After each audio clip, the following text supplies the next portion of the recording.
This conference will now be recorded.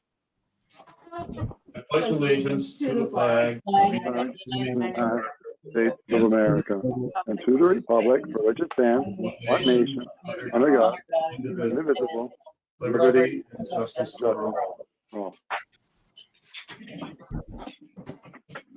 We'll get used to it. I notice there's a little bit of a time delay. So the first item of business today, this is the annual organizational meeting of the Lake Placid Village Board. And with that said, I'm going to go through the organizational requirements that we need to put in place for the coming year. The first item, and Art, we're still actually adopting Robert's Rules of Order, even though Conference of Mayors has suggested that it's way too complex for a typical board. But on the other hand, there doesn't appear to be anything else out there yet that either the Conference of Mayors or that I'm aware of that we could use in its place. So for the moment, I'll ask for a motion just adopting Robert's Rules of Order.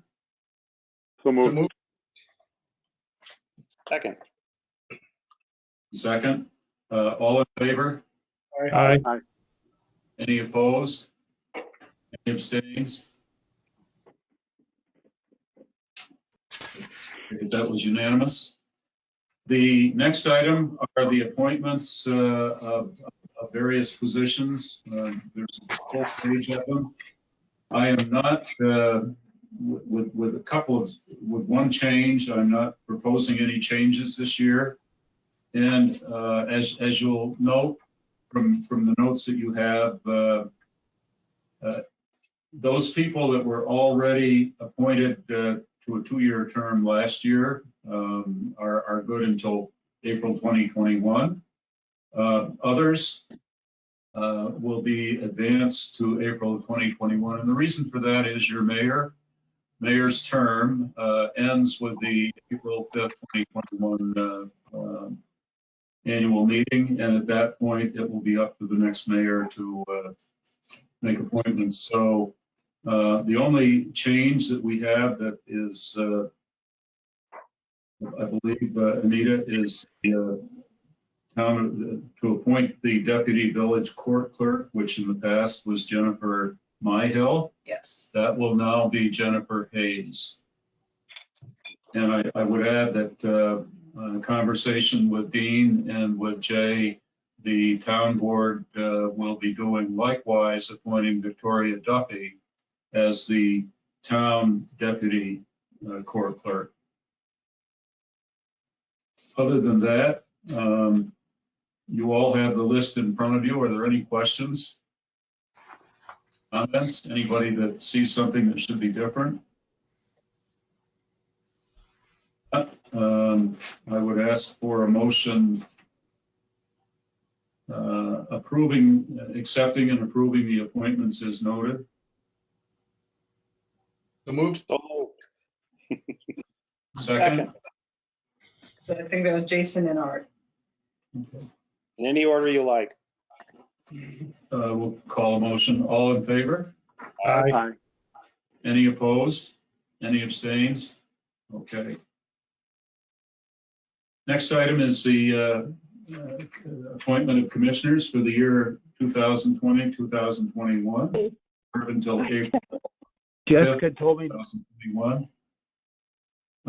Under Public Works, and again, I'm not making any changes. I think with everything we have going on, we probably want to keep folks where they are. For Public Works, we have trustees Holderreed and Leon for DPW and the Electric Department. Are you both willing to serve? Yes. And for Public Safety, we have trustee Devlin and trustee Monroe for Police Department and Fire Department. Are you gentlemen willing to serve? Yes. In that case, then, I would ask for a motion accepting and approving the commissioners' appointments as noted. So moved. Second. All in favor? Aye. Any opposed? Any abstentions? Okay, we're good on that. The next item is just setting the annual fee for services as for your services trustee and commissioners. And again, there's no change from this year. Those are spelled out. Mayor, $6,801.04 annually, paid monthly, and trustee, $5,456.40. Again, that's annual but paid monthly. Those will be fixed for the year beginning April 6th today and running until April 5th, 2021.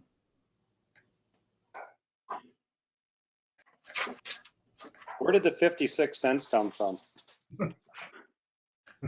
It's me. Maybe round it up. All in favor? Aye. Any opposed? Any abstentions?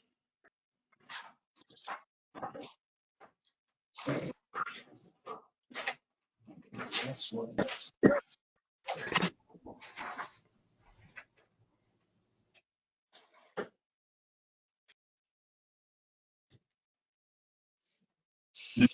Did a motion on that. So would one of you make that motion? So So moved. moved. Second. Second. And Art seconds. Okay. It's on a separate page. We have 7 procedural items, and again, there are no particular changes with the exception of procedural item number 4, where we have added community bank to the list of official depositories that the village may use as it sees fit for the deposit of village funds. Mindy, any comments you want to make on procedures? I think they're No, unchanged. I read through them and I think they're fine. Okay. In that case, then I would ask for a motion accepting and approving the procedural items that we just noted. So moved. Second. All in favor? Aye. Aye. Any opposed? Okay, that passes. Village policies were sent out to you some time ago by the village clerk, and there was a request that we're required to review them once a year at a minimum. That's not to mean that if there aren't other changes that are required, they can be made throughout the year. However, we did note the investment policy, and Mindy did make some amendments to that policy to reflect the fact that we have NICLAS now as an authorized deposit. Although I might add at the moment we're pulling some funds back from there temporarily, maybe longer. Did we do that prior? When? Yes. Okay, leading up to what was going on, or were we? Yes. So I moved half the funds out of NICLAS at the time. The other half of the funds are still remaining there, gaining an interest rate about 0.1% higher than what I moved it into. Progressively, I'll move the rest of them out, but to do it as one big move wasn't Okay. wasn't feasible at the time. Okay. So, any other comments or notes that we need to be aware of on the village policies as they currently exist? If not, All the village policies, Greg? pardon? I just, Public Works, 35,000, I just think that's an awfully low number. We have to go to bid, because if you go to bid, then you have to get all the bid specs, and that'll cost a fortune. That's state law. 35,000, that number? Yeah. Yes. Yeah. With that and the 20,000 for purchase. Yes, that's state law. We can't change, we can't go higher on those, Really? really. That's not money, you don't get much for 35,000 anymore. As you- No, you're quite correct. And it's a good point and something, when we're working with Conference of Mayors, maybe that's a topic that we'd like to have them start lobbying the state for some adjustment. At a minimum, I would think, I don't, purchase contracts probably should be at least 30, and maybe public works should be upwards of, public works are usually jobs like the sidewalk job. When have we done a job that's been under 100,000?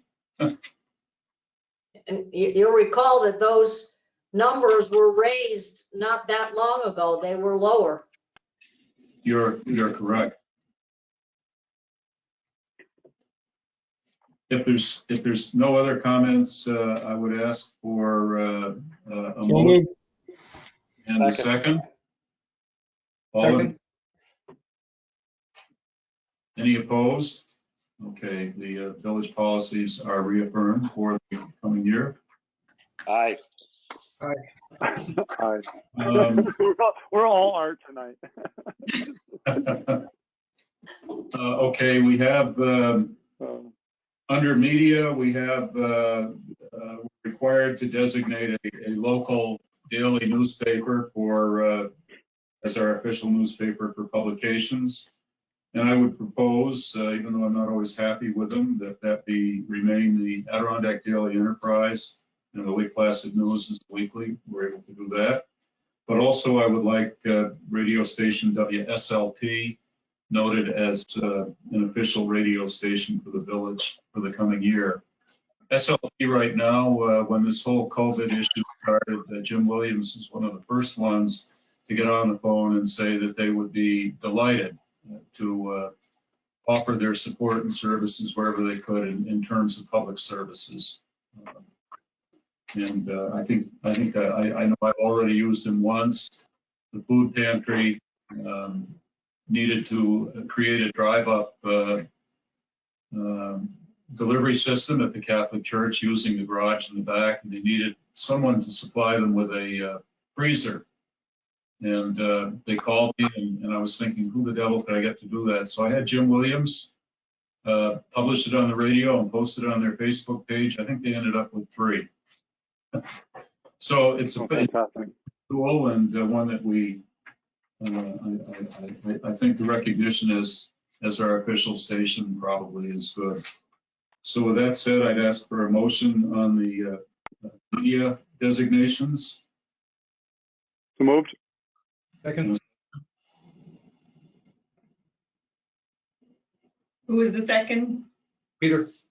Thank you. All in favor? Aye. Aye. Any opposed? Okay.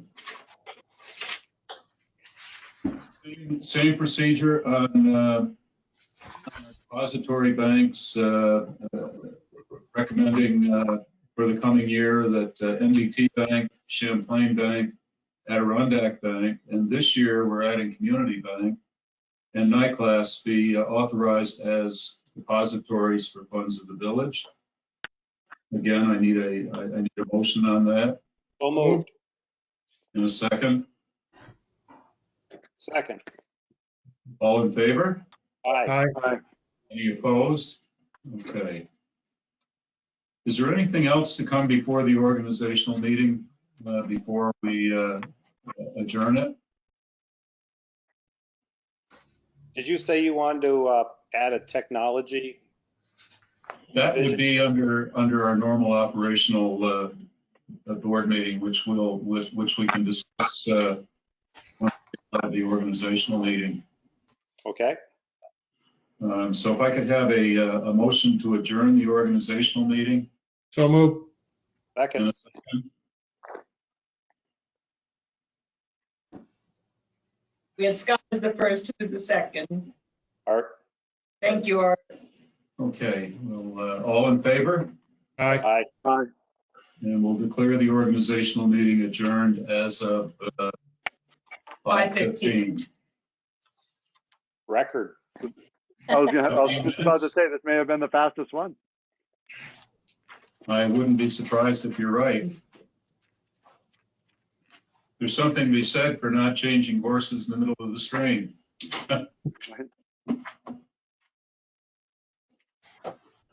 So with that said, we'll open the regular board meeting. And there being no one present this evening to address the board, I will note that we have one, two, maybe three callers or members of the public that are engaged in this meeting by conference. So I welcome them all, and we'll proceed with the agenda items that are on the agenda for the regular board meeting this evening. The first of those being the minutes of the meeting of Monday, March 2nd. I would ask for a motion adopting those as presented. So moved. Thank you, Art. Thank you, Art. And a second? Second. Thank you, Scott. That helps if you raise your hand. All in favor? Aye. Aye. Any opposed? Okay.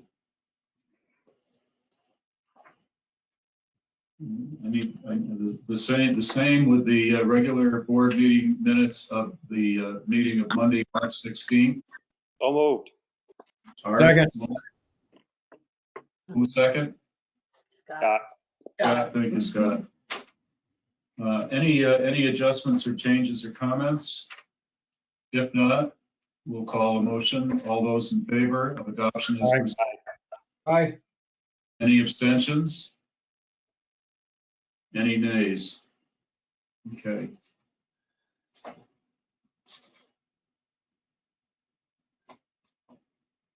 The next item we have is a request and recommendation from Kim Davey as superintendent of our electric department. And the message regarding Ted or Theodore Brownell is as of April 21st, department member Theodore Brownell will have completed his 6-month probationary period. Ted's proficiency exceeds any expectations, and I can attest to the fact that he's reorganized the inventory down there, and I'm impressed when I walk through. Everything is where you can find it. And he's asking that effective April 21st, that Ted be moved from his probationary status to that of a permanent employee, and in accordance with the discussions that were had when he was appointed as probationary, that his pay rate be moved to $24 an hour. You may recall at the time that he was hired that the additional pay had to do with his on the responsibility of reading, I believe, the majority of our electric meters, which resulted in an agreement that when he was prepared and ready to do that, that we would consider that the raise that's requested. Kimball has confirmed that he is doing that and is doing it very well. He's been doing it for a few weeks now without any difficulty. So with that said, I would ask for any discussion or comments that any of you might have. If not, I would ask for a motion to move Theodore Brownell from status as a probationary employee to that of a permanent employee with a pay increase from $20 to $24 an hour, recognizing the additional work that he's doing. Scott? Second. Jason? So moved. Second. Peter? Any further discussion on that? I think he was a fantastic hire. He seems to be doing a good job, and I think Kimball speaks very well.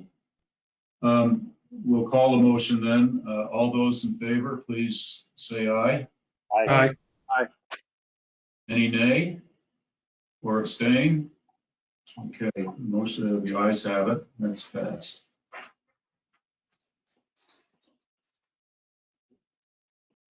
The next item we have is a request from the police department for William Moore, Chief, and Assistant Chief Charles Dobson to attend the New York State Chiefs of Police Conference, which each year is held in July, this year from the 19th to the 22nd.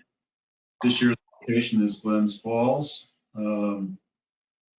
The costs associated with this are registration, which is $325 for apparently the two of them, and $636 for lodging for the 3 nights that they would be attending.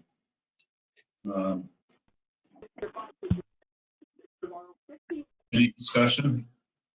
Is it obviously contingent that the constraints that we're under are relaxed, I'm assuming, and we can cancel and so on and so forth?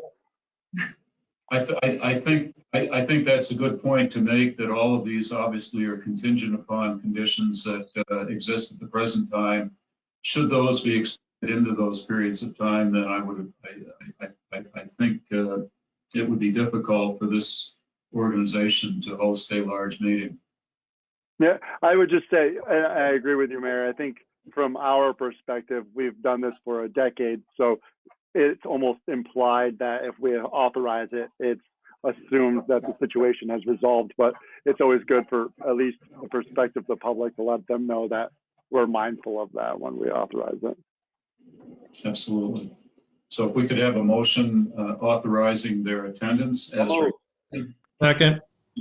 conditioned upon the current prohibitions on travel and congregating and maintaining social distances be maintained, and if they are, in that case, then the attendance would not take place. Is that understood? Yes. Agreed. Understood. Call the motion then. All in favor? Aye. Aye. Any opposed? Any abstentions? Thank you.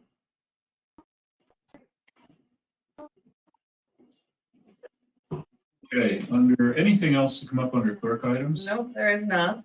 The list was short tonight. Yes. Look out for the next agenda. Okay, we'll move on to treasurer items. We have affidavit number 16 of the current budget year. It represents bills to be paid this evening, which are here in the room, totaling $969,682.02. I believe. Second.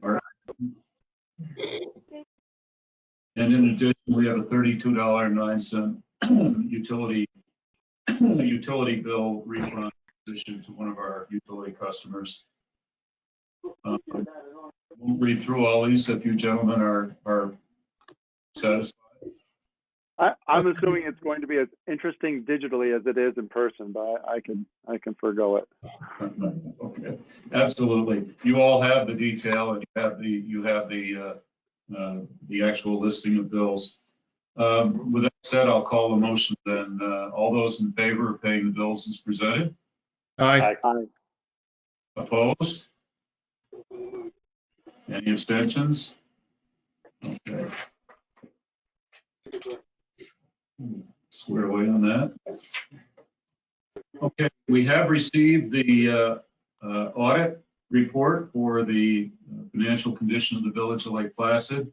This is for the fiscal year ending July 31st, 2019. And I'm going to ask Mindy if she has any comments that she would like to contribute to the benefit of the board. I sent everybody a copy of it digitally. I'm in the process of loading the AUD into New York State software, or the OSD software. It's a bit more complex than just the report that comes out, because they want it broken down, and when I get it, it's not broken down. So I am in the process of uploading it. I'll let everybody know when it gets uploaded. There were a lot of questions during this audit because obviously Paul wasn't here and I had taken over. So there was a lot of back and forth as far as emails and things of that nature go.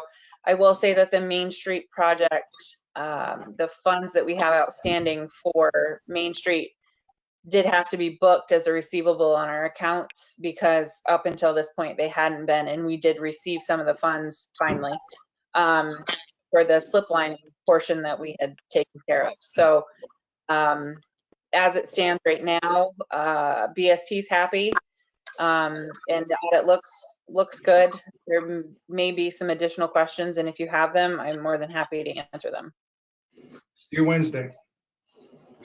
The account receivable, Mindy, I believe you advised me you subsequently submitted that and received it. Correct. Yeah, so that just adds cash to our bank account. Yes. There's a lot of detail in this. Would it be your pleasure as a board to invite Brendan to come and do what he has done in years past, which is to give you a review of their work and also to answer any questions that you may have regarding yeah. That would be ideal, even if we can set up another meeting like this. Okay. I was going to say, instead of having him come here, having teleconference would be more efficient. Yeah, all of BST is working from home right now. Wouldn't it be less expensive too? Or they just bill the hours anyway? The callers be asked to mute their microphones because there's some background coming I through. can actually mute them. I can mute them from here. So we will mute them at the end when we ask for questions. Thank you. Yeah, so we do appreciate callers listening. So don't take offense if we do. No. If Anita mutes your microphone. Okay, then Mindy, we'll Brendan Kennedy and see what we can do to arrange a discussion session for him. I think that would be useful. And the other thing, as a board, you need to know is that Mindy put in some extraordinary time to pull this off, because when her predecessor left, let's just say that the accounting wasn't ready for the accountants. And what happens, we normally try to schedule this so that they're here in September, late September, and the audit itself is be delivered ideally in November. However, this year with the change of treasurer, work was left so that it was not possible for their people to come in and complete it in that time period. What that does for the accounting firm is that it throws them into a later part of the year when they're getting busy with other customers' work, especially income tax returns. So to get this done and have it delivered by the end of March, I would like to, number one, I want to recognize BST and Brendan and his team for the work they did, but also the work that Mindy and her team here had to do to make this all come in this year. It's easily, let's see, it's 2 months earlier, I think, than we saw it last year, maybe 3. With that said, I just want you to know in the right direction. That done. Thank you, Mindy. I thank BST for finding the time to do it, honestly. Team effort. It's important. It's especially important to the village because we maintain a ordinary credit rating, and it makes the cost of financing that the village has to do for various issues somewhat more attractive, lower cost than what it would be otherwise. So it allows us to play in a market with a credit rating that quite often communities our size would never even dream about. So I think we'll have that to be proud of at the moment. Could we have a motion accepting the audit report at this point, or would you prefer to table it until after you've had a discussion with BST? So moved. Mayor, if it's going, do you think it ought to be approved before Mindy uploads it to the state? I think we've all reviewed it. We've seen it. I think if there were any outstanding significant questions, they would have surfaced. There's 5 of us that have looked at it, and in addition to Mindy. And no, I think if it's the board's pleasure, we can accept the report tonight and still follow up with Brendan's comments. Works for me. Make a Okay. second. Art, you moved the motion. Is there a second to Art's motion? I'll second. Jason? Any further discussion on the topic? If not, I'll call the motion. All those in favor, please say aye. Aye. Aye. Any opposed? Any abstentions? Okay, the ayes have it.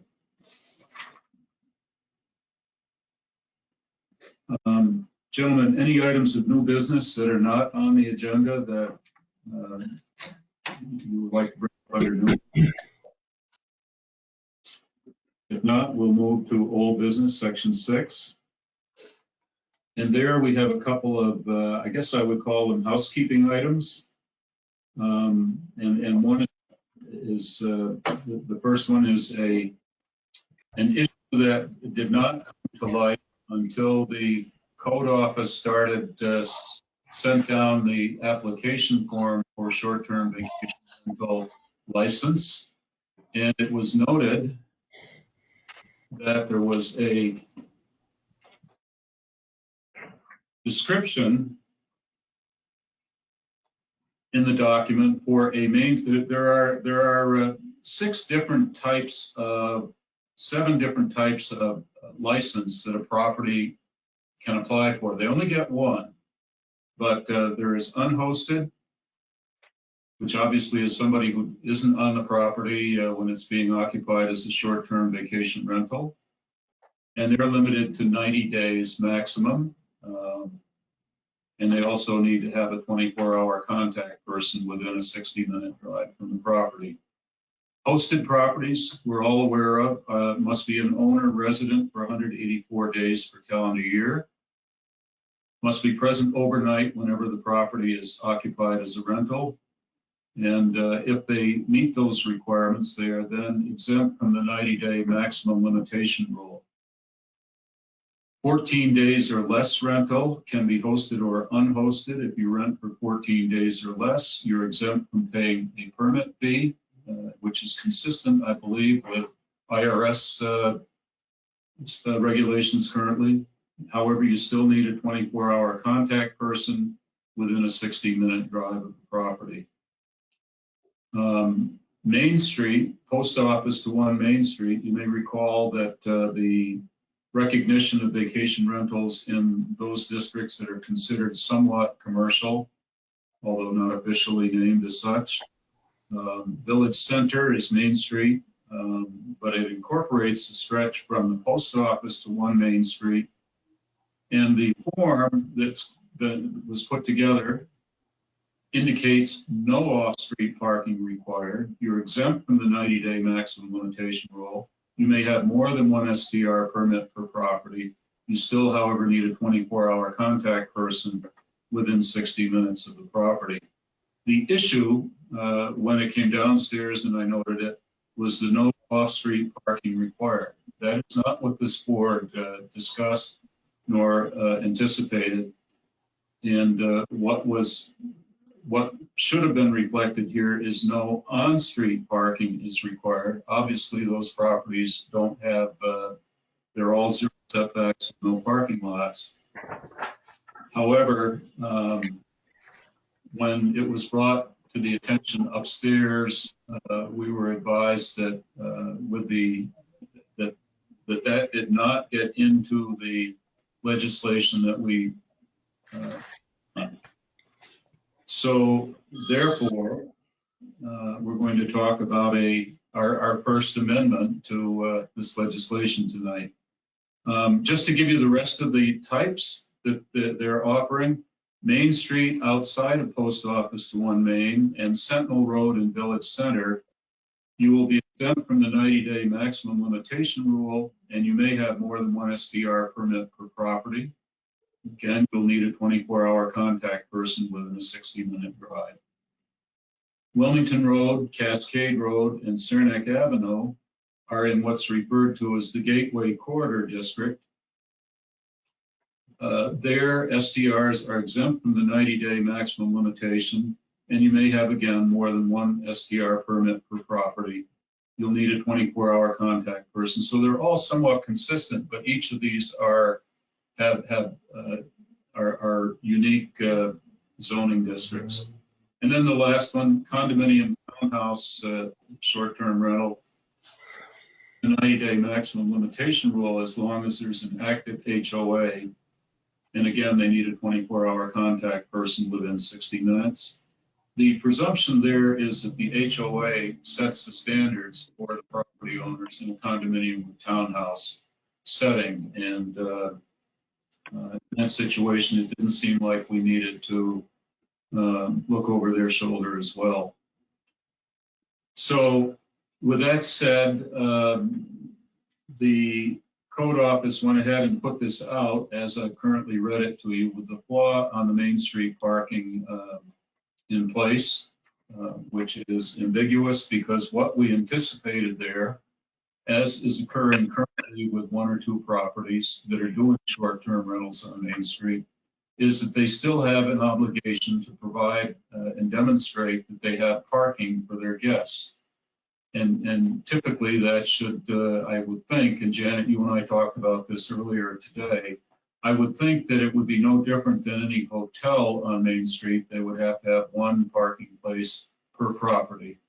Now, recognizing that they don't have it on site, their choices would either be to try to employ a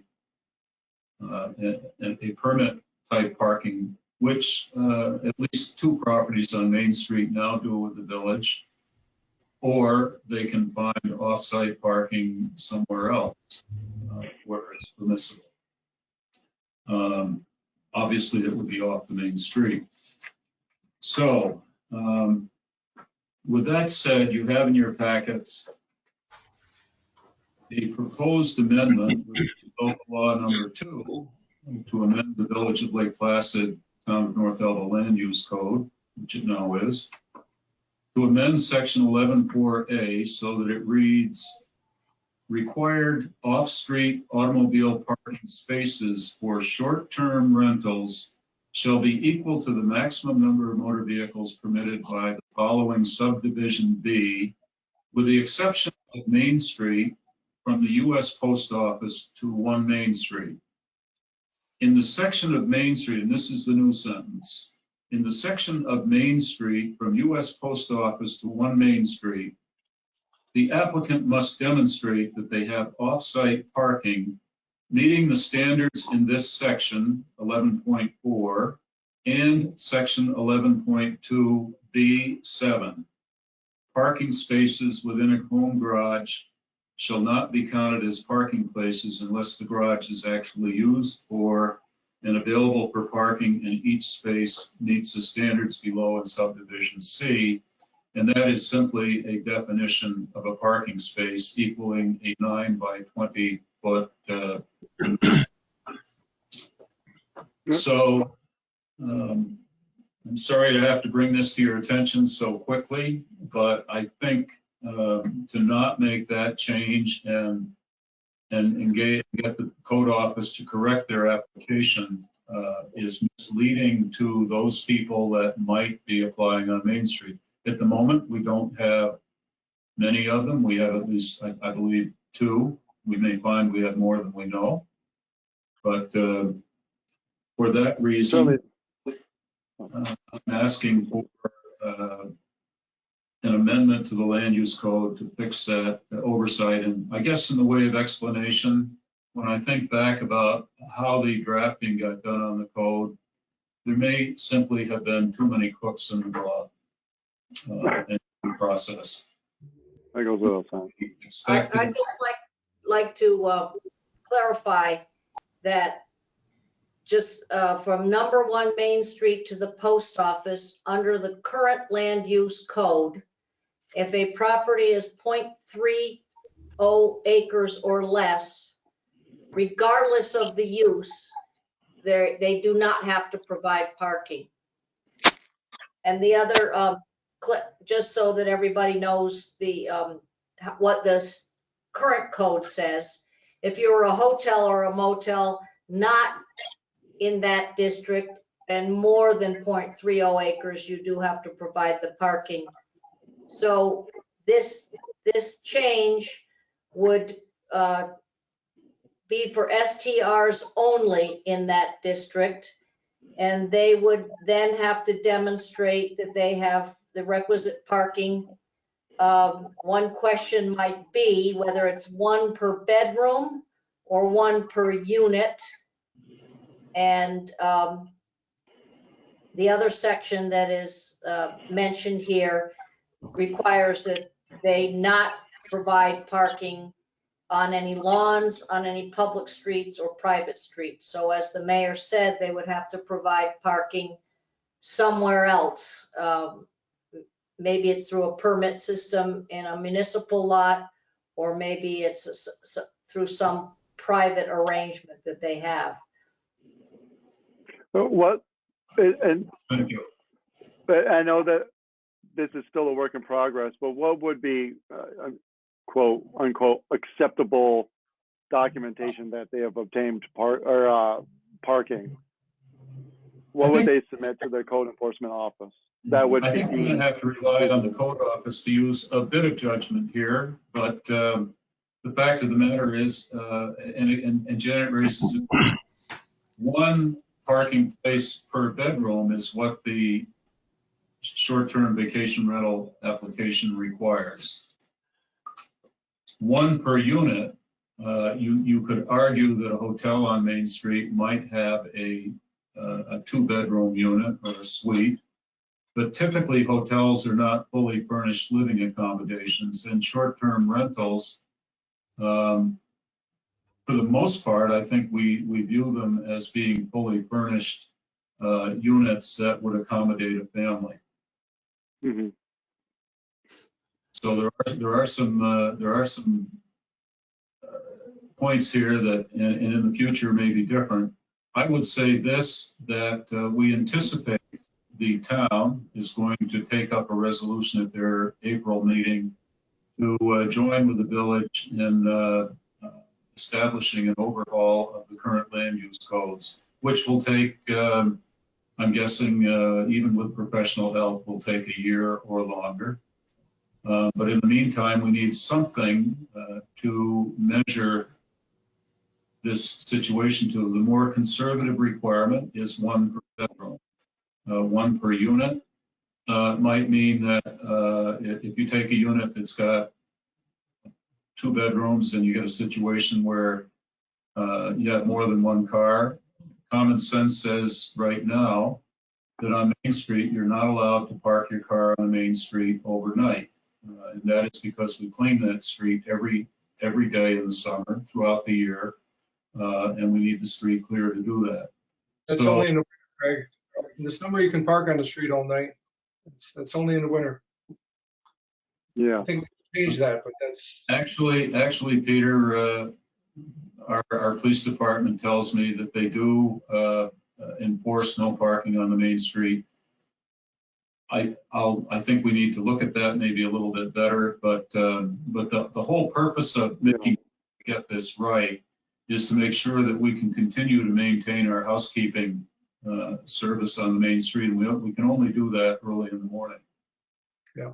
I think currently it's just the parking lots that get closed down on alternate nights.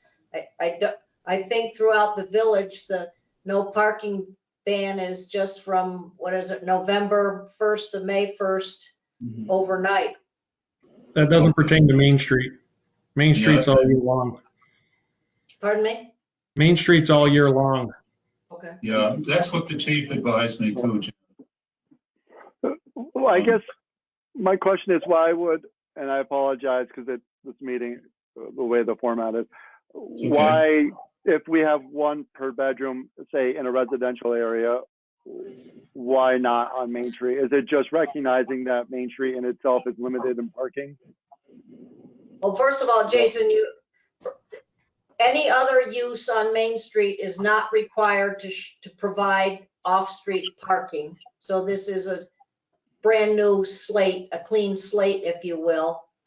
Okay, Under the current land use code, if you were a hotel or a motel in another district, the requirements for parking are 1 per room or rental unit. okay. I was just being consistent with hotels. Okay, It's totally up to the board. I'm just pointing out what the current land use code provides or doesn't provide.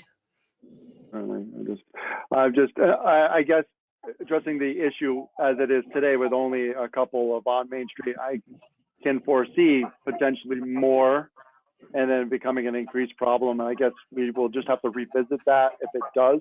If we notice it does, the increased number of STRs on Main Street result in an increased parking issue. So I guess we can approach it that way. Sure. Yeah. Okay. I would suggest that we stay consistent with the rest of the short-term rental law and keep it 1 per bedroom. Sure. What are the next steps? Until we have, right now, the other problem is we don't know of the units that might be lost through this activity on Main Street. We don't know which ones are 1 bedroom, 2 bedrooms, or 3. I would be inclined to think that they would all be 1 or 2, but maybe not. Okay.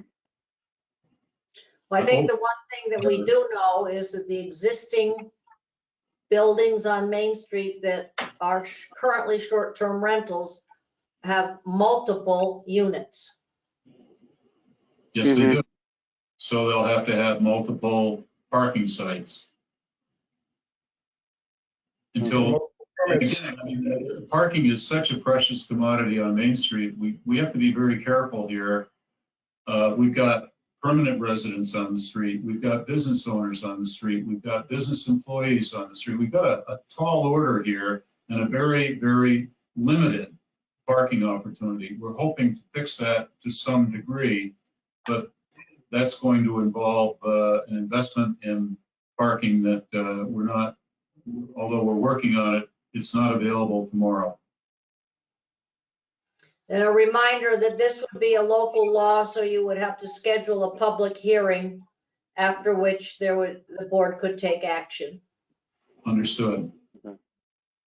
Hate to do it again so quickly, but I think in this case, in order for us to maintain any kind of cleaning routine on that street, we have to insist on that. And if there's any ambiguity whatsoever about what Main Street is, we will do what we have done, which is to ticket and more likely tow cars if this gets out.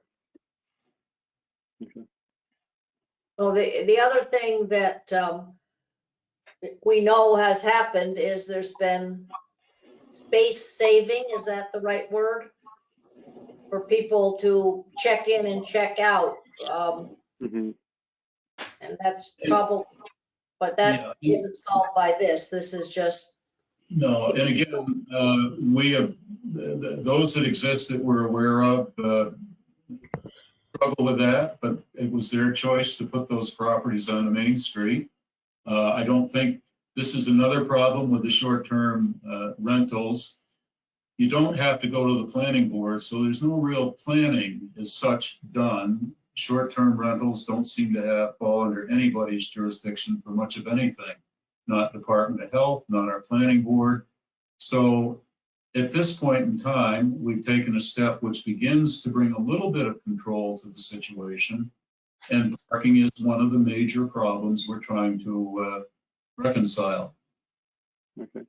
When we've completed discussing this particular amendment, I have something that I would like to bring up to the board regarding short-term rentals and maybe a potential amendment to it as well. Okay. So just whenever we're ready, whenever we've moved on from this particular topic.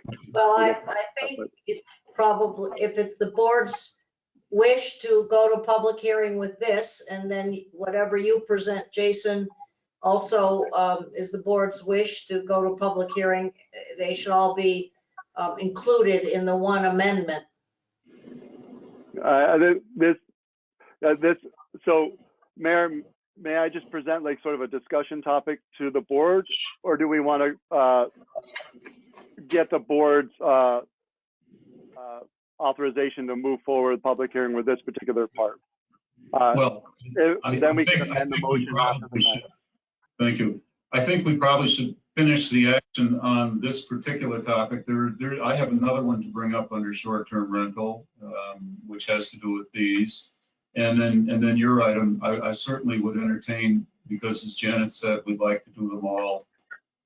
Yep. And And step just and a not put- reminder, the fees can be set by resolution as opposed to local law. And I thought we had to wait after the 90 days before we made any changes. Is that No, true? No, we can go forward with this change. But, by the time you have the public hearing, you pass it and we send it down to the state, it'll be 30 days perhaps. yeah, and again, the sooner we head this off, the sooner we stop any ambiguity about Main Street parking, because clearly what was into the application is And I not. would consider this a technical change. Okay. I would agree with that. I'm okay with it moving towards a public hearing for sure. Do we have a motion in support of this particular? Second. I think you just need to set a date for a public hearing. Okay. Subject to what else is coming up, we would normally go ahead and set this for our next board meeting, which would be. No, that's an interesting problem, Janet.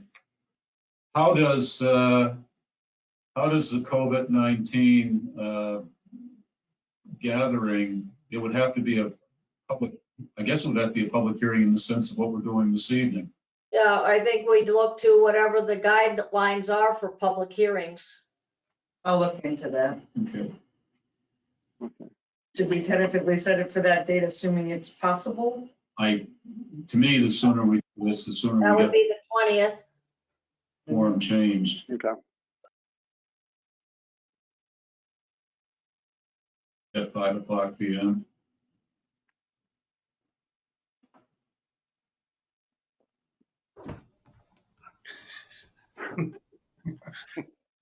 Thanks, Kitty. Okay.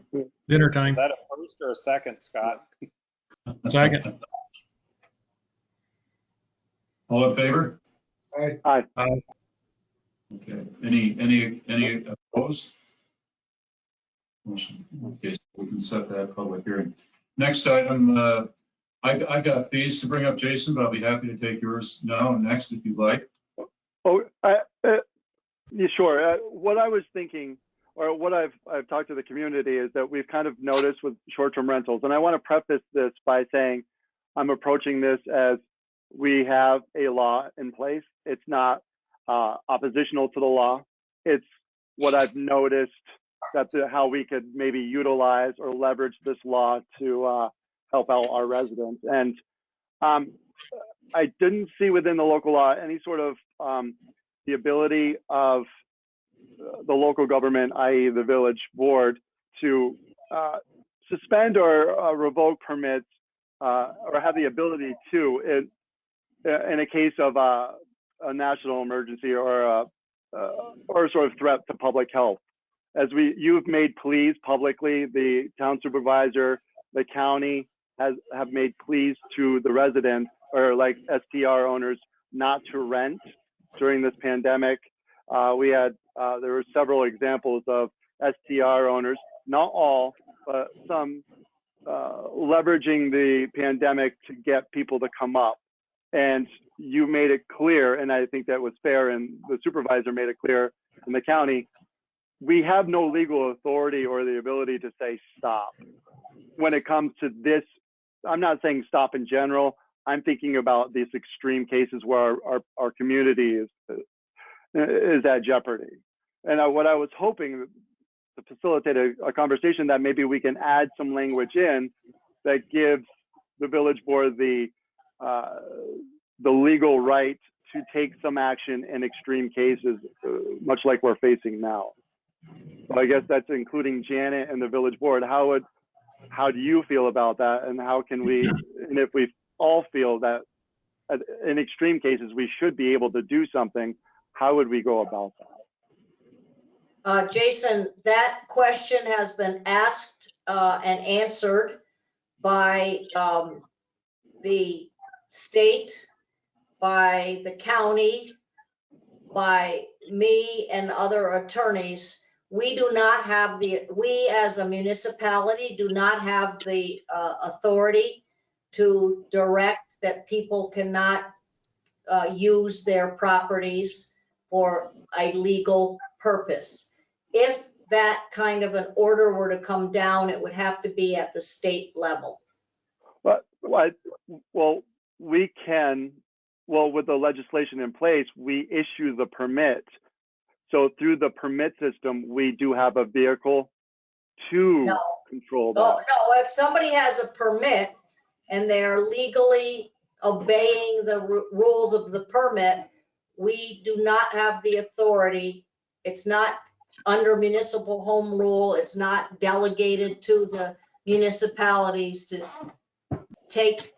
stop people from using their property for a legal use. That there is a written opinion, I can send it to you. Please. That I will do that. There's all kinds of issues with regard to that start right at the top with constitutional, free, interstate commerce, all kinds of issues. The other thing is it would be discriminatory if you only told people that short-term rentals can't rent their property. You'd have to expand that to every kind of rental. If the issue is you don't want people coming here, you'd have to tell them they can't come here for hotels, motels, bed and breakfast, short-term rentals. I'll send you the opinion. I think that's what Jason's trying to say. If like right now the hotels are shut down, if hotels are shut down. That's by choice. Nobody's making them shut down. I thought the governor shut them all down. No. No. In fact, they're registered, they're listed as an essential service, but ideally to provide accommodation for people who are essential to provide service, like a nurse traveling here from, say, New Orleans. No, not from there. Well, No, the hotels, and there are hotels. They have one. So although the legislation or from the governor, it didn't mention rental properties. It mentioned hotels in particular. So there's a general assumption that that umbrella reaches or extends out to short-term rentals, or because in theory, I guess it's that fine line where you're not supposed to have gatherings of X number or more. And if do you see where I'm coming? Well, I know exactly where you're coming from because this has been talked about and debated now for a few weeks, and I will send you the opinion. For example, the state of Vermont, that governor did shut down all rentals. The state of New York has not, and there's many articles, why hasn't the governor done that? But he's not. And we can't as a municipality, as long as those, now, if there was some facility that was violating the permit, so their permit was to be revoked, that's another thing. There was a property that was uninhabitable for some reason, that would be another thing. But just for the municipality to say, you cannot rent your property, we don't have the legal ability or authority to do that. So just for me to be clear, so when I communicate to the public is that even with the SDR legislation that we have and what will be eventually filed, we as a village do not have the ability to make an amendment to allow the village to have authority to pull or suspend or revoke permits based on public health in that sort of circumstance. That needs to be dictated from the state. That's correct. When you think about it, we don't have the authority to tell a hotel to shut down in this COVID crisis. We don't have the ability to tell anybody that you cannot operate your business, and STRs are a business. The state has that authority. Yeah, But and you I guess can that's close a hotel if you have a public health issue, and our code officer can do that. Those of us that have some knowledge of hotel or motel type operations are well aware of what the state can do. We operate under a permit from the state, which they can revoke. Art, I think you would agree with that. yeah. We have Department of Health permits. Restaurants also have Department of Health permits, but I'll send you the opinion, Jason. I'd be happy to. Okay. Can you send Okay. it- Thank you.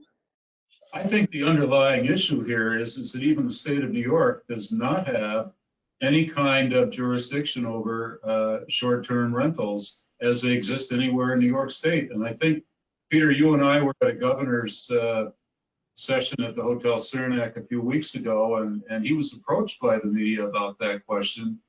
And he said, the state is looking at it. We don't have that jurisdiction. It's weird. Yeah, I guess it's odd coming from the governor, where in some respects he's advocating for local control, with the county Department of Health dictating whether a school district will be closed to some extent, unless he announces it himself. But then there's aspects from the state, very confusing his approach oftentimes. And just hearing some of the press conferences about interstate travel, or making comments such as a reporter asked him, if someone is COVID positive in New York City, would you like them to quarantine in New York City? His response is, I would like them to quarantine in New York State, which to our residents, our constituents, means potentially up here. And one of the vehicles of that are STRs. And my hope was that through this legislation, we have the ability to exert some influence in order to protect the residents. But it seems, from Janet's perspective, just reiterating, it's really dictated from the state, which is what it is, I guess. Well, we can only hope that changes.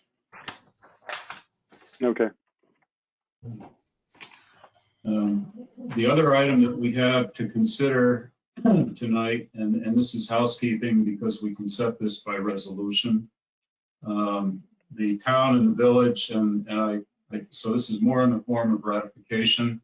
I sent to each of you in the last several days proposals for fees associated with the issuances of these short-term rental permits. And the scenario that seems to have gained the most acceptance on the list that you had was the scenario marked Scenario 1. And the way it's laid out, 1 to 2 bedrooms, the annual fee would be $200. 3 to 5 bedrooms would be $500 annually. 6 to 9 bedrooms would be $900 annually. And structures with 9 or more bedrooms, 9 plus bedrooms, would be $1,200. It's a pretty big building. At this point, we need to ratify the conversations that I've had with I believe each of you. Scott, we may not have concluded in your situation. The town board is doing likewise, but we need to complete that piece of housework. So I would ask for a resolution or a motion authorizing the short-term vacation rental fee schedule as I just outlined, and I'll provide Anita with one of those. So moved. Art, is there a second? Second? Peter? Further discussion? Comments? If not, we'll call the motion. All in favor of the proposed short-term vacation rental application fee schedule, please say aye. Aye. Those opposed? Any abstentions? Okay, the ayes have it.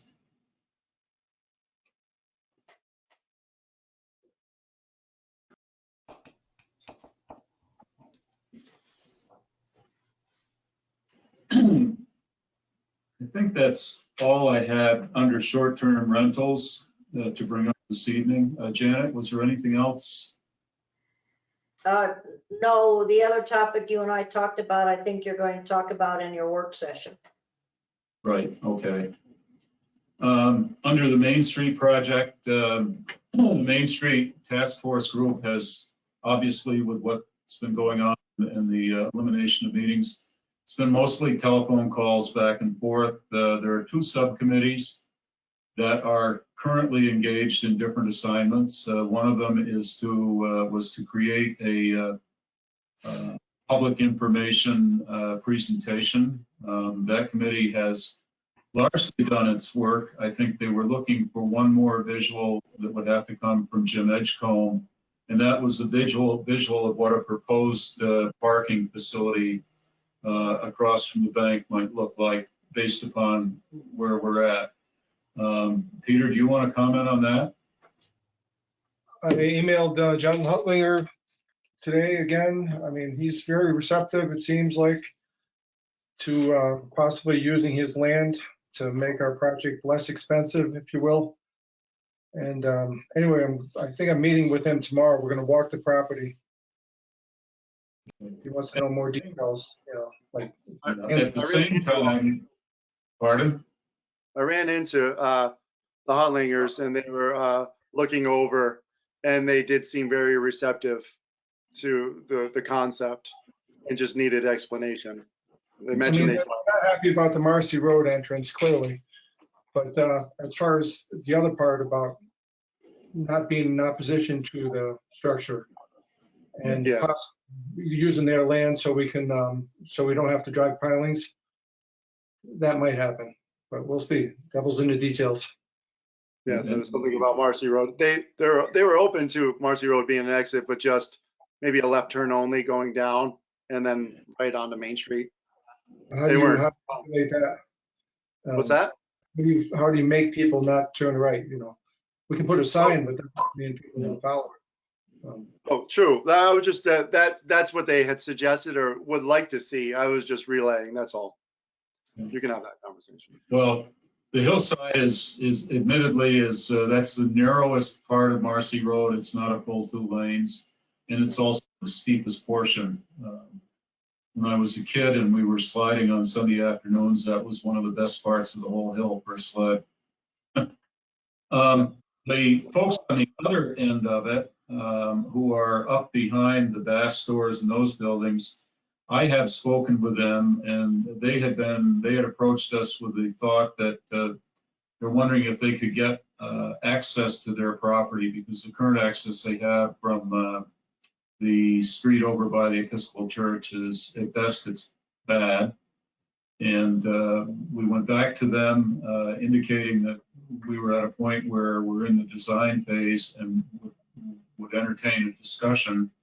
They have indicated a continued interest, and the early discussion indicated that they would provide some of their property to facilitate the design of the structure that Peter and the committee have been working on with Jim Edgecombe. That's all good news. They just recently had it surveyed, so we're hopeful that we can obtain a copy of that survey. I'm also looking around to see if, Janet, we might have one of that area as well. so that we can determine and have a discussion with them as to how much land we might need and how that would give them a reliable driveway into their property, which in effect would be a right of way over the village parking property. So that's done. I think there's one other small sliver of land that it's the people that own the building that Bass is in, and it's a small sliver. I think Roby Politi represents that property. Discussion with those owners. So where we are there. I gave Roby a copy of the plan, and I shaded out the portion of property that we would need. Okay. So he's going to present it to his partners, I guess. So all things considered, it looks like we can create a fairly significant increase in parking places on that site, which previously the designs had not worked. But I must say that this design looks like it will produce a meaningful increase in parking and do it in a way that won't impose the structure over Main Street. I think that's a fair statement there. So to get back to the public hearing, public information session, I'm sorry, that because of the COVID issue is it's postponed for the moment. I have discussed with the committee the possibility of doing some visuals. We've got visuals now of most of what the Main Street improvements might look like. Would like to see if we couldn't introduce those to the street, maybe using one of the vacant storefront windows, and give folks something to at least begin to see and react to until we can get to a more appropriate public discussion. So that is moving ahead, but obviously we're all affected by the current virus situation, and we're trying to refigure it. At the moment, the calendar schedule for from Ivan's standpoint is still a June 25th. Bid specifications go out, a summer award with fall start. That I'm not being advised if there's any changes in. So I guess, Mayor, I know we've been a little disconnected as a board and I guess within the committee, but has there been discussed within that committee the alternative plans as far as the project, since the economic impact that we're feeling with the virus, and then having a Main Street project on top of that, how the cumulative negative economic impact it would have on Main Street businesses? Or is that something you wanted to field during any questions during that sort of public information session? I think, and correct me if I'm wrong, Peter, I think the intent is that the Main Street group that's worked on this now for what, 6 months? Feels that there be some effort made by the village to provide some kind of accommodations to the storefronts. But the difficulty with that is that until you have a project and you have a contractor, I'm not sure what that project would look like or how we would do that. We really need the contractor at the table to discuss when certain work would be done. Frankly, I have a greater concern right now about how many storefronts are going to reopen after this current shutdown is over with. I'm sensing that we're probably going to see at least 2 or 3 missing storefronts when it's all over with. And yeah, that's there's a fair amount of anxiety about the impact now and the uncertainty of how long this is going to last, and then the project on top of it. But I understand your perspective as without a contractor and having someone to talk to about structuring the project and the sequence, how much to do. You know, The group that was formed to work on this really has done a good job so far, and the subcommittees that have worked on specific assignments have all carried out their assigned work, I think, diligently. Peter, I think you could probably confirm that. And we're not seeing. I mean, there are the concerns, Jason, that you're mentioning, and I certainly respect them, and I'm respectful of the Main Street businesses that we have. But I also realize that this is a project that's been 20 years in the planning. We have, nobody could have planned on this coronavirus issue, and unfortunately it has come into play here. There is absolutely, if we reach a point where it appears that there's going to be lasting damage done to the community, I suppose the project could be terminated. We haven't gone out to bid yet. We haven't awarded a bid yet. But the issue with that is that the funding sources that we have will go away. The water main, which is 110 years old, remains in fragile condition. And the Mirror Lake stormwater drains will continue to drain into Mirror Lake. And we still we will not have improved the sidewalks that I think most people are looking forward to something better. But having said that, and again, being very respectful of the economic aspects of it, I think we certainly want to pay attention to our Main Street businesses. However, we don't have any alternatives. The only alternative, and it's not a good one, is to put the project back on the table, and maybe in 20 years it'll come up again. But I have a feeling that, as I said, I think the current situation is producing damage already. I can't predict the outcome of that yet. mm-hmm. No, I guess the only thing I would, I guess, say I'm suggesting is that, and it sounds like you are already mindful of the current circumstances, and you're going to work within those circumstances as the project moves forward. And I think a lot of people would put them at ease, knowing that you still are putting that in the back of your mind as you're moving forward with the project. You know, in my prior career, I spent 45 years banking many of the storefronts on Main Street, and probably more than anybody else in the room, I'm aware of how difficult life is for them, and how many of them live from month to month, some months not having enough income to cover groceries for their family. And I can tell you that I was there with them on that Main Street for many of those years, and I think the street has gotten a little bit stronger economically, but I said stronger, I didn't say strongest. Peter, have you heard anything from High Peaks?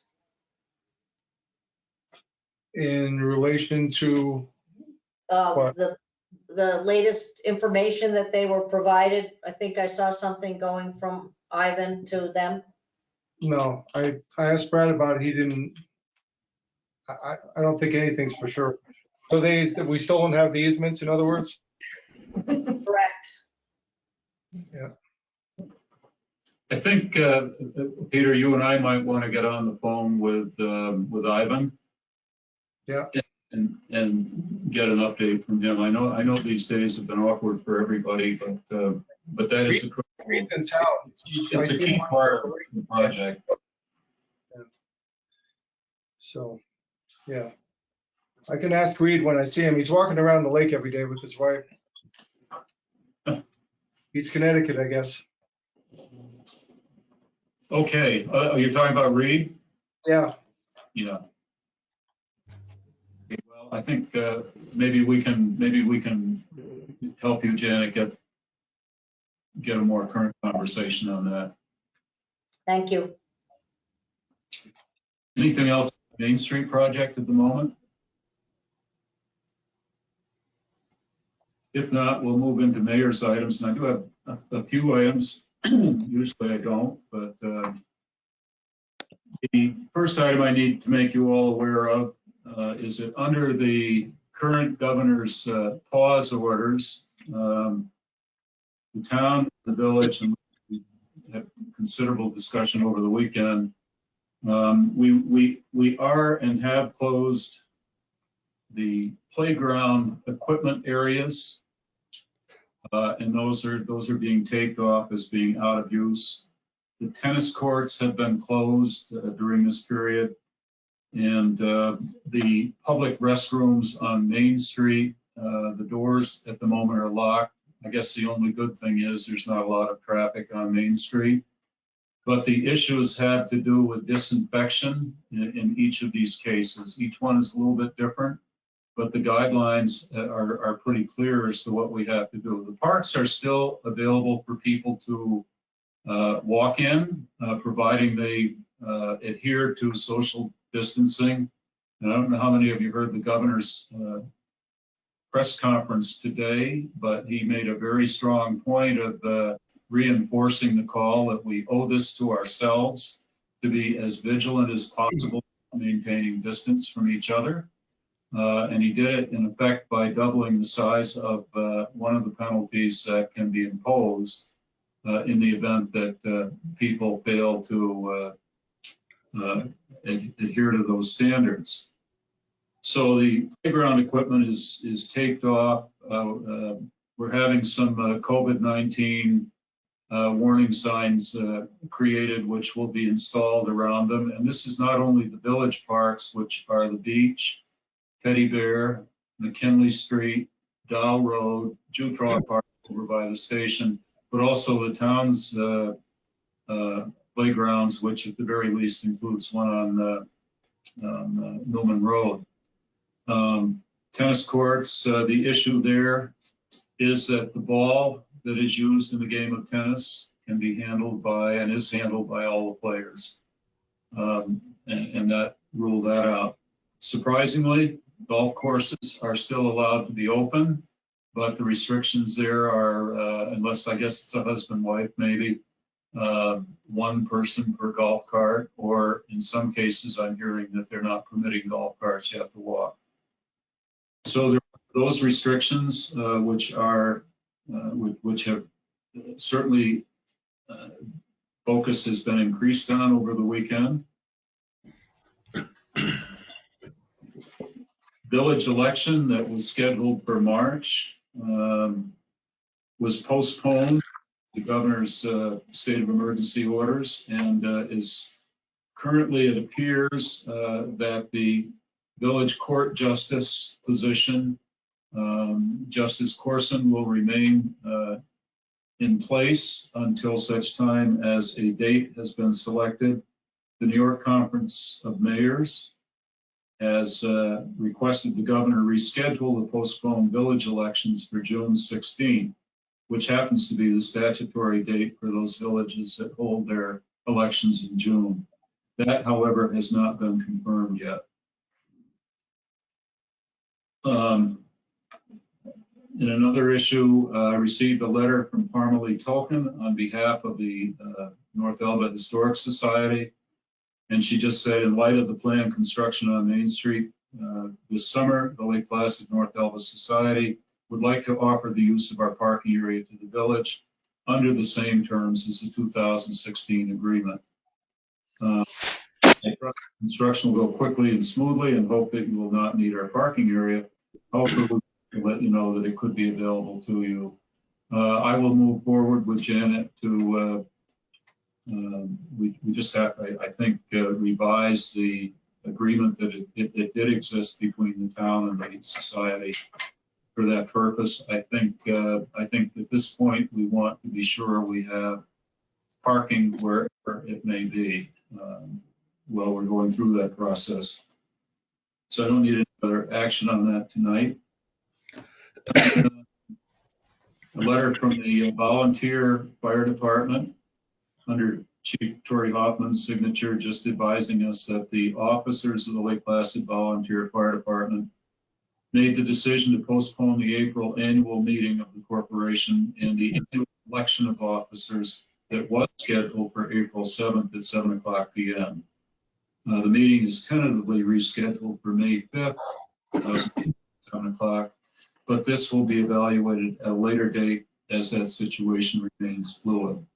This decision was made in response to COVID-19 outbreak following the recommendations of federal, state, and local governments in regards to social distancing and preventing the spread of the virus. Their election of officers basically requires their members to be present to vote. So hence you can see the problem that presents. It'd probably be, I guess, 35 members in the room voting that evening if they were otherwise able to do so. So I have responded to Chief Hoffman, just indicating that we acknowledge the change in date. Obviously, the current officers stay in place, and ask them to inform us either when they were confirmed for May 5th or such other date is going to come about. Notice received today from the Department of Transportation. It actually came through from the supervisor who copied us on it. I think it's important to get people aware of this. There's going to be a culvert replaced on Route 86 that will require the closure of Route 86 for up to 2 weeks. And that is in Raybrook, New York. It's where Little Raybrook comes under the state highway, and traffic during that period of time will be diverted over the Mackenzie Pond. Will be detoured over Raybrook Road, which is County Route 32. That contract has been let. They know it's going to be done in the 2021 construction season, and they know they're going to need to close the highway for approximately 2 weeks. That's the information that we have at the present time. Just to begin to make people aware of it, and the fact that not only are they redoing the road surface from the railroad tracks into the village, and then east to Wilmington, but there's that piece of work going on as well.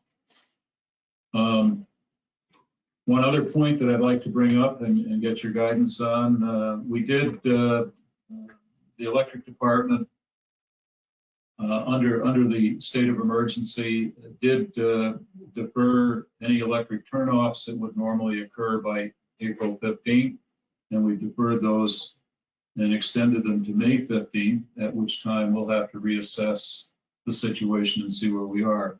We also have indicated that late charges for electric payments due April 2020 we're waiving those in deference to the situation.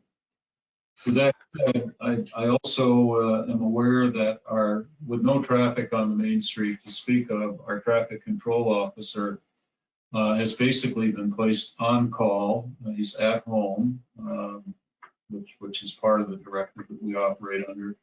He's available when we have issues regarding the parking meters, but I would suggest that we probably aren't going to have many problems. What I would like to do is publicly announce. Unfortunately, we'll be at a premium now. we will suspend the enforcement of the meters on curbside Main Street for the duration of this time that our Main Street businesses are operating either at a very low level or are closed. I don't know how that goes. It's not like we're losing a lot of revenue because we aren't, and there's no cars hardly in the parking lots. Any reaction to that? I'm fine with it. Makes sense. Until when, Craig? Until such time as this COVID-19, when businesses reopen, I would think. I think that's probably the best we can do. And it's the same thing that we would probably end up doing with the electric department turnoffs is we would restart those until this issue is out of the way.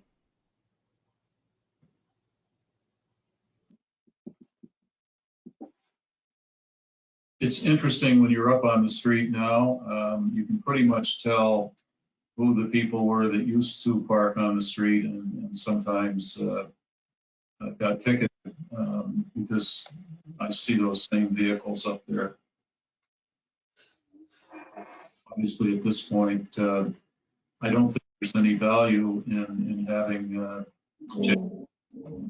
up there. We are enforcing all of the other motor vehicle issues such as parking in a crosswalk and an unloading zone. Those things will maintain enforcement of. Those will be done with those officers. Any other thoughts on that? Any suggestions?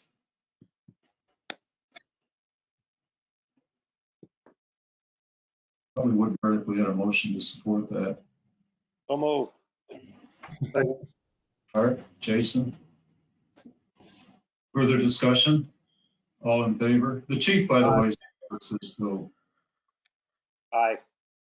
Any abstentions? Craig, I just want to say, when the time comes, we put on the agenda to change the status, like in a month or two. I'm Can't let it go forever. At this point, we could do a couple of things. We could simply say that we'll suspend enforcement until May 15th and then evaluate it. Or June 1st, I'd say. Or June 1st. At least June 1st, minimum. This is going to go on for a while. We have no way of really knowing that, but it might well be that if we put a date on it, that'll also bring us back to focus on it. Yeah, let's do that. Down the road. So May 15th or June 1st, there's 2 dates out there. Any preference? Be optimistic and go with May 15th. Okay, let's be optimistic. Go I ahead. like that. You can always extend it. That probably works best, just extending it instead of going too far out and having to retract it. Well, I have another, there's another issue, and that is that we have a number of people that buy permits for parking, so I don't want to, at this point, That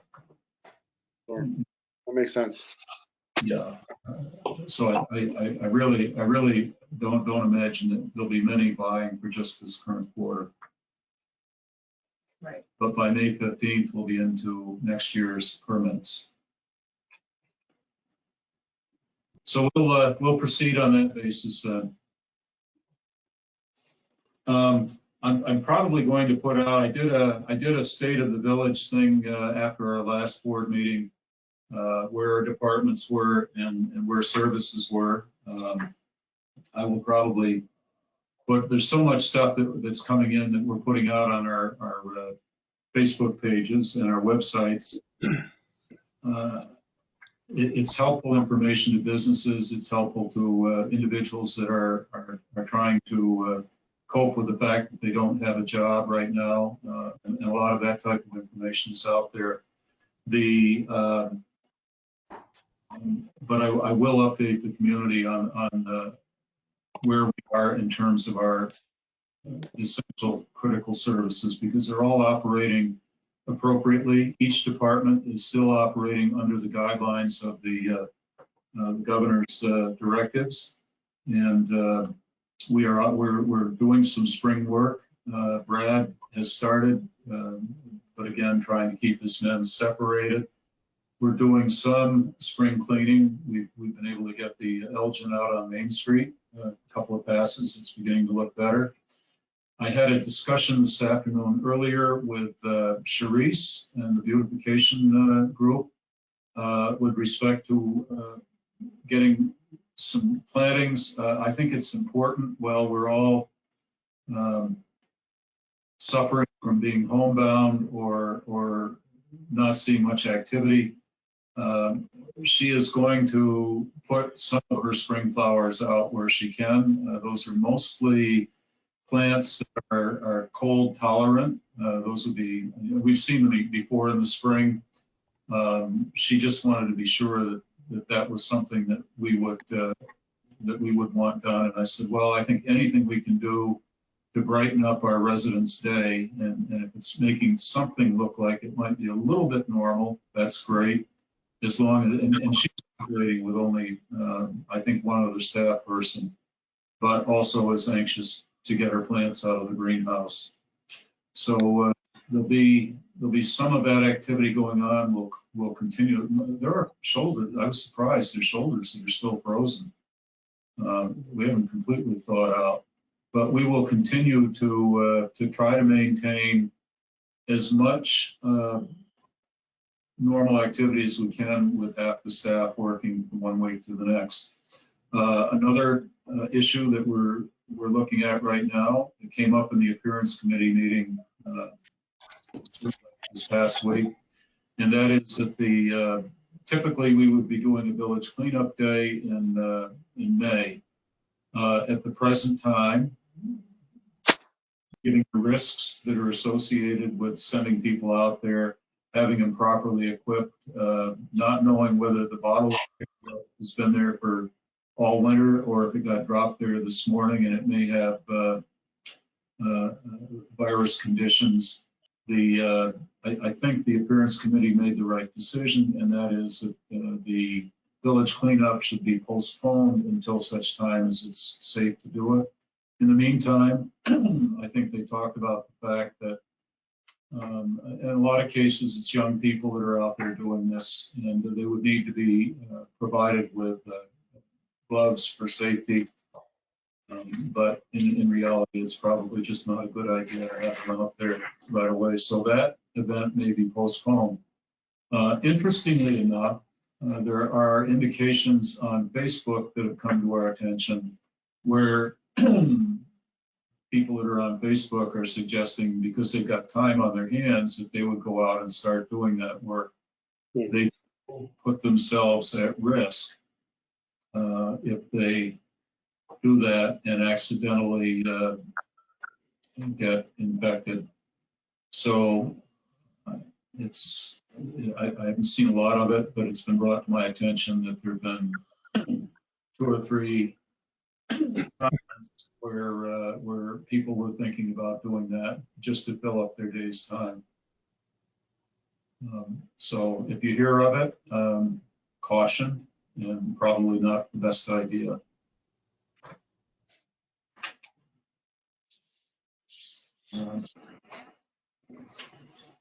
I did also receive today, this came again through the supervisor, but